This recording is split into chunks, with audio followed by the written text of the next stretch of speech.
नदी का रहस्यमय पिशाच। एक छोटे से गांव के पास एक नदी बहती थी। यह नदी दिखने में बहुत सुंदर थी, लेकिन गांव वालों को इससे डर लगता था। कहते थे कि रात होते ही इस नदी में एक पिशाच आता है जो मछलियां खाता है और जो कोई भी नदी के पास जाता उसे गायब कर देता। एक दिन गांव के दो छोटे बच्चे मोहन और राधा नदी के किनारे खेलने चले गए। उन्हें इस डरावनी कहानी पर विश्वास नहीं था।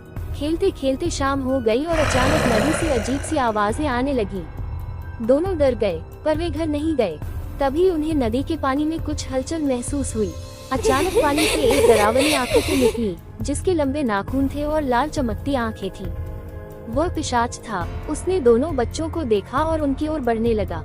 मोहन और राधा अब सचमुच डर गए थे। वे भागने की कोशिश करने लगे, लेकिन उनके पैर कांप रहे थे। तभी एक बूढ़ी औरत, जिसे गांव के लोग चुड़ैल कहते थे, वहां आई। उसने अपनी छड़ी से पिशाच की ओर इशारा किया और कुछ मंत्र बड़बड़ाए। पिशाच चिल्लाता हुआ नदी में वापस चला गया। चुड़ैल ने दोनों बच्चों को बचाया और उन्हें बताया कि यह पिशाच हर 100 साल में जागता है और केवल एक विशेष मंत्र से ही उसे रोका जा सकता है।